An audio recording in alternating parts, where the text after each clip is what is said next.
Hello, welcome to another high-definition recording of Battlefield 3 multiplayer gameplay brought to you by Windshare. Seen the last few videos I put out lately detailing the SKS montage, and last video I put out about how the MAV and the respawn beacons are game changers. This is some footage to kind of, I guess, combine those two in one. And those of you that didn't know, you can disable enemy MAVs by locking onto them as long as you get the reticle on, hitting the fire button, and you will destroy an enemy MAV. Now this gameplay, I know I'm not going to win this match right off the bat because I'm playing against my clan, TFS. And the reason I'm playing against them is because a lot of times when I play with them in lobbies, well, for one, I couldn't get in the lobby with them because it was full on their side, but two, I like a challenge, and I enjoy playing this game and bettering myself as opposed to always being on the winning team, because, you know, most of the time when you're just playing against general players, you got 4 or 5 guys in a clan on one side, I'd say 9 times out of 10 that team's going to win. Maybe not that high, but a high percentage of the time they're going to win. So rather than just being on that side and just, you know, destroying this team and spawn camping and having kind of a fruitless match, I actually enjoy playing this match even though I lose, because I test my abilities and I still create a headache for my team, or for the enemy team that is, because I'm putting these respawn beacons behind their lines, and it's allowing me, my teammates and I, to respawn on it and constantly be a nuisance to the enemy team, and not allowing them to basically spawn camp us. Because we've all been there, we know how frustrating that is in this game on Conquest, when the enemy captures all the points and they're pretty much just going to spawn camp you, and it's not even fun to be on the winning side of that. I hate playing those games anymore now, where I just almost wish the team had a player, you know, kind of like me, that would think, you know, try to get behind the lines and just, you know, be a nuisance, because that, again, that's what makes this game fun, is the challenge of, you know, fighting a particular opponent. And in this match, my nemesis was Diamond 3 Pennies. He's one of my players, except Need for Speed. Fortunately, Need for Speed, he's a great player too, but he struggled in this match against me, and I'm not posting this to belittle you at all, Speed. Well, I know you're a beast game player, but it was just one of those days, you know. But there he is, Diamond 3 Pennies. I think I go 16-7 on this match, and I get an 8 kill streak, but pretty much all my deaths were from this one guy, and this is, again, why. This is what I'm talking about. He's using cover to his advantage right here. Am I going to get that little piece of his head with an SKS versus his G18? No. I mean, that's a stupid mistake on my part. That was, again, a perfect example of, you don't even have to be, you know, how, of course, he's a good player, but in the past I've said how, you know, you can be the best player in the world against the worst player in the world. If that player uses cover to their advantage and, you know, the good player does not, then, you know, you're going to lose, no matter how good you are. But of course, Time is a beastie player. You can check out his stats. Check out all these guys' stats in my clan, the Forsaken Soldiers, because they are good players. But again, the map here, I always put it out any chance I can. And at this point in the match, I know we're triple captured. I know where the enemy's going to be, so I pretty much know where to look. I know Need for Speed's going to be around this floor, because it always seems like any time we're in situations like this, I'm always coming up against him, because he knows where to be, he knows where to place himself. I had that little friendly teabag there, never hurt anybody. But right here, again, this is where sometimes the G18 can let you down, because I think I even get the first shots on Dime right there, and for some reason, you know, he puts me down with the same weapon even though I had a tactical advantage. Okay, now this is where I want to get the meat of this footage. Whenever you get in a vehicle and you're getting triple capture, don't be stupid and go to the first position, because you know the whole team's right there and there's going to be numerous RPGs. I know they're going to be chasing me here, so I'm just trying to get away from them so I can, you know, buy myself some time and get my team some time. Of course, their vehicles chasing me down. This ain't easy to do, to basically drive in one direction and shoot in another in the tank. So I got about as far as I can doing that. I was trying to go a little bit further, but I just have to bail out because I know I'm just not going to last in positions like this. But this is what I'm talking about, and this happened earlier in the day too. I won't post that footage, but it was kind of the same thing. That's why I want to show this. But we were playing on Operation Metro, and of course you know how that can go one side. Again, I was playing on the opposing team to the Forsaken Soldiers, and again I was putting respawn beacons down, putting the map down, creating a constant headache for, you know, the enemy team, because we constantly were able to, you know, put a good fight up. It was none of that spawn camping the whole match like you see a lot of times.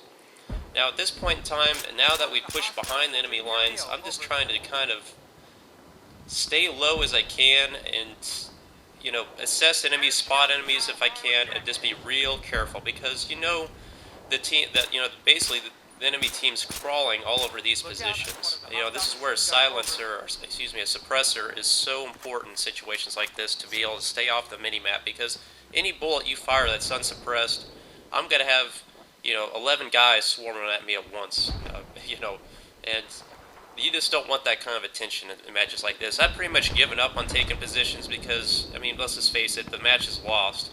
But that doesn't mean you can't have fun and still improve your score and still be a good player, because, again, to be able to run an 8 kill streak against my clan is not easy to do by yourself. But you can still pull off if you play smartly. You just kind of watch how I'm playing here. I know watching that mini-map like a hawk, you know, as soon as I kill a guy, I pull back and then kind of reassess the battlefield and give myself the tactical advantage, as I was doing there at that intersection. I don't know where that guy went, and so, you know, whenever you lose sight of a guy, that's where you need to, again, pull back and reassess and be cautious. You just don't want to start running around. And of course, snipers with that glimmering scope and tactical lights, you know, this is kind of where you guys need to pay attention to what those things do, because they really allow you to be at a disadvantage, and they really decrease your performance. And again, here I am behind the enemy lines. I know a lot of them are going to be near Alpha, trying to, you know, spawn camp or moving between Alpha and Bravo towards Charlie. So using this bridge, again, is a great tactical advantage. It gives me an edge and allows me to oversee this whole position from this vantage point. And it also allows me to pull back whenever I'm taking fire, because elevation is a huge advantage in this game, which people, again, underrate.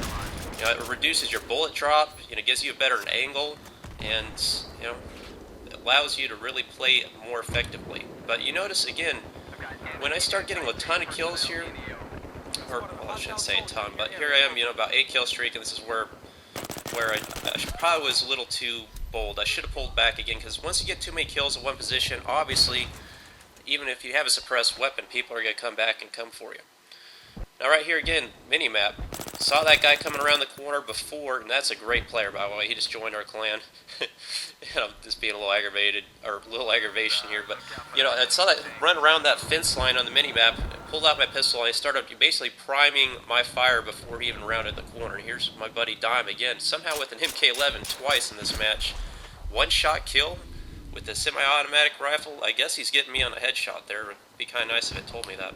But you can see, right here, he just killed me. Watch what I do here. Don't ask me how I know this, but again, it's on the mini-map. I kind of know he's going to be running towards my position. I saw a blip of him on the mini-map, went right back for him, and then pushed up again. Now, I haven't had time to put my MAV out yet, and I kind of caught speed up here again by surprise. But again, that's why, the only reason I was able to catch him by surprise was because of the suppressor. Now, if I would have had an unsuppressed fire there, he would have obviously had me at that point in time.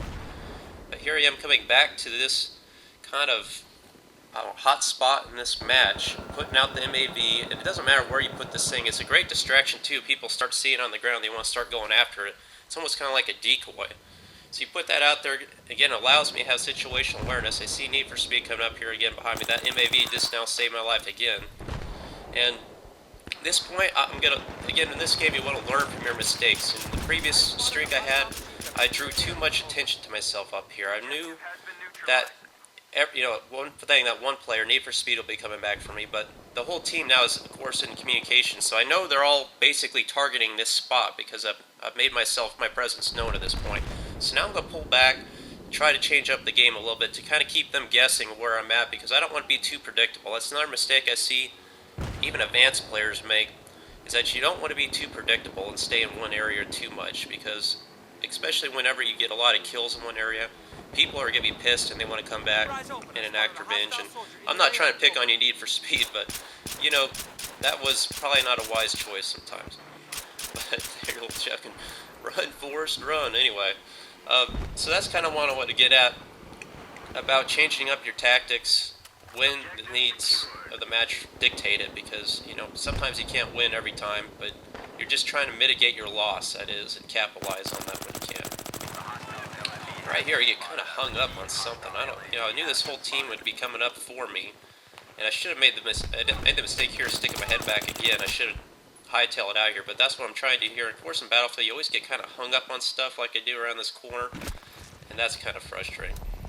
But I hope that kind of sheds some light on some things. Again, I'm not trying to pick on anybody, but I want to talk about, I want to cover those tactics and strategies. Again, the MAV, the recon, the respawn beacon, the game-changing pieces of equipment allow you to really improve your score, improve your team's ability to just